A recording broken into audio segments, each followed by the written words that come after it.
پہلی بات تو یہ کہ 2019 میں جو دھوکے دیے گئے تھے کچھ طبقوں کو، اور جس دھوکے میں لا کے کچھ طبقوں کو یہ گمان ہوا تھا کہ 2019 5 اگست کے فیصلے شاید ان کے حق میں ہیں، آج ان پہ بھی حقیقت واضح ہو چکی ہے کہ 5 اگست 2019 کے جو فیصلے تھے نہ صرف کشمیری لوگوں کے خلاف تھے، وہ پورے جموں کشمیر عوام کے خلاف تھے۔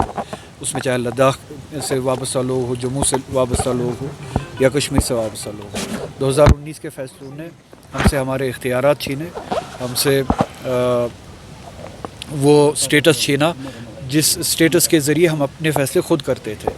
دوسری بات یہ کہ جس طرح سے لداخ کے لوگوں نے، جب ہم لداخ کی بات کرتے اس میں کرگل بھی ہے، لیہ بھی ہے، لوگوں نے یہ ڈیمانڈ کی تھی کہ یا تو ہمیں جموں کشمیر کے ریاست کے ساتھ واپس منسلک کیا جائے، یا تو سکس شیڈول جو ہے اس میں ہمیں شامل کیا جائے اور ہمیں بھی اسٹیٹ ہوڈ دیا جائے سکس شیڈول کے ساتھ ساتھ۔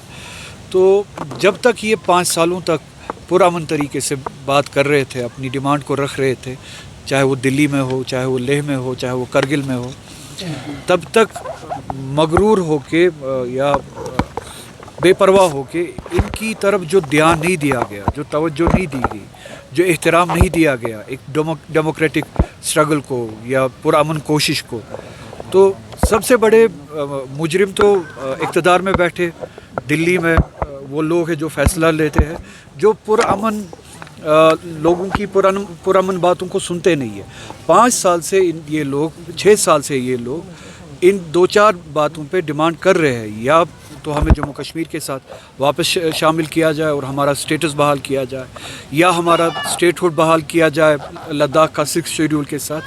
تو ابھی تک ان کے ساتھ انگیج کیا جانا چاہیے تھا، پرامن طریقے سے جب یہ بات کر رہے تھے ان کے ساتھ بامانہ طریقے سے انگیج کیا جانا چاہیے تھا، ان کی ایسپریشنز کا احترام رکھا جانا چاہیے تھا اور ان کی ڈیمانڈز کو پورا کیا جانا چاہیے تھا۔ اب جب کہ کل یا پرسوں بدقسمتی سے ایک واقعہ پیش آیا، اس واقعے کی آڑ میں اب ان کی جائز ڈیمانڈ کو یا ان کی جائز اسٹرگل کو بدنام کیا جا رہا ہے، اینٹی نیشنل بتا کے یا چائنیز ایجنٹ بتا کے یا ISI کا ایجنٹ بتا کے۔ کل تک جب یہ 6 سال تک پرامن طریقے سے بات کر رہے تھے اور آج بھی پرامن طریقے سے بات کر رہے تھے، تب تک آپ نے ان کو انگیج کیوں نہیں کیا؟ ان کے ساتھ ٹیبل پہ کیوں نہیں بیٹھے؟ مذاکرات اس طریقے سے کیوں نہیں کیے کہ وہ کسی نتیجے پہ پہنچتے اور حالات اس حد تک خراب نہیں ہوتے؟ کیا آپ چاہتے ہیں کہ حالات یا لوگوں کو اس حد تک دھکیلا جائے جہاں پہ مایوسی ہو، اور مایوسی کے ویکیوم میں، مایوسی کے اس سچویشن میں اس طرح کے واقعات ہو، اور آپ اس طرح کے واقعات کا ناجائز فائدہ اٹھا کے پھر لوگ جن کی ایسپریشنز ہوتی ہے ان کو اینٹی نیشنل قرار دے، ان کو ملک دشمن قرار دے اور ان کی جائز ڈیمانڈ پہ جو ہے آپ پیر رکھے یا رون دے؟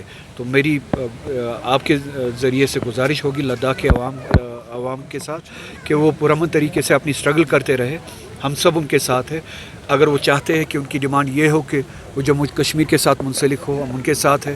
اگر وہ 6 شیڈول کے ساتھ ساتھ اپنے سٹیٹس کی واپس بحالی کے لیے کوشش کرنا چاہتے ہیں، ہم ان کے ساتھ ہیں۔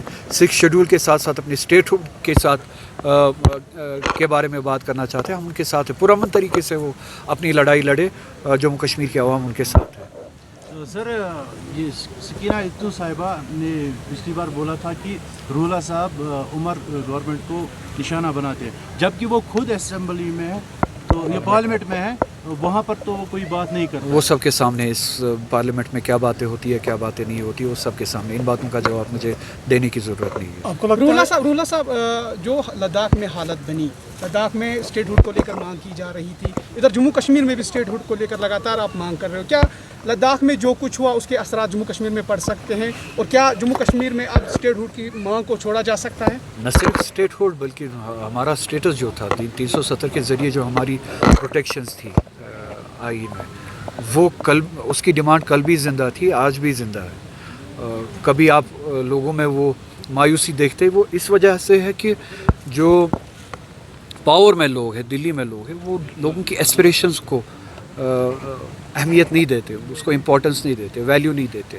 اس کا مطلب یہ نہیں ہے کہ لوگوں نے اپنی جائز ایسپریشنز چھوڑ دی ہے۔ تو لداخ میں جو ڈیمانڈ ہے لوگوں کی، جو اسٹرگل ہے، وہ ریفلیکشن ہے جو جموں کشمیر کی عوام جو ہے ان جنرل جو فیل کرتے ہیں. تو بہتر ہوگا اس ملک کے لیے جب تک پرامن طریقے سے ڈیموکریٹک طریقے سے لوگ اپنی بات کرتے ہیں, اپنے ایسپریشنز کے بارے میں بات کرتے ہیں, اپنے حقوق کے بارے میں بات کرتے ہیں, تو ان کو سنا جائے اور ان کی جائز مانگوں کو پورا کیا جائے, ہمارے اسٹیٹس کو بحال کیا جائے.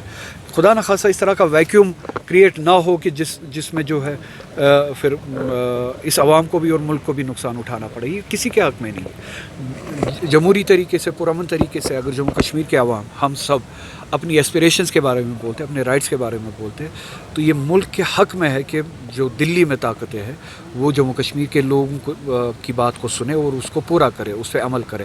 ہماری پروٹیکشنز جو 370 کے ذریعے ہمیں جو پروٹیکشنز تھی اس پوری ریاست کو بشمول لداخ, وہ پروٹیکشنز ہمیں واپس دے اور وہ اسٹیٹس ہمیں واپس دے. عمر عبداللہ نے کل کہا تھا کہ ہم بی جے پی سرکار کو جموں کشمیر میں نہیں آنے دیں گے, ہم اپنی طریقے سے کام یہاں پہ کر رہے ہیں اور ہم کرتے رہیں. تو اچھی بات ہے, جموں کشمیر کے لوگوں نے ووٹ ہی اسی لیے دیا تھا پچھلی اسمبلی الیکشن میں کہ بی جے پی کو جموں کشمیر سے دور رکھا جائے. تو یہ ہماری ذمہ داری ہے, یہ کسی پہ مہربانی نہیں, یہ ہماری ذمہ داری ہے. اس وعدے پہ عمل کرنا ہے. اس تنظیم نے ووٹ لیا ہے اس بات کے لیے کہ ہم بی جے پی کو اس ریاست سے دور رکھیں گے. یہ مہربانی نہیں ہے, وہ اپنے کول پہ اور اپنے وعدے پہ عمل کرنے کی بات ہے. Thank you sir. شکریہ.